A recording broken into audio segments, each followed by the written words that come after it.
Hi team, observe before post additions at a category level, after post addition category level, what is the major change you observe?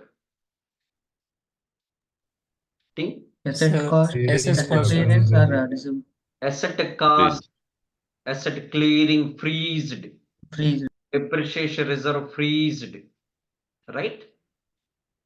If client requested or raised the question in supporting project, hey, my asset cost wrongly assigned. What is your solution? What is your solution? You can't override, right? You already installed because you are in supporting. So Oracle provided asset reclassification functionality.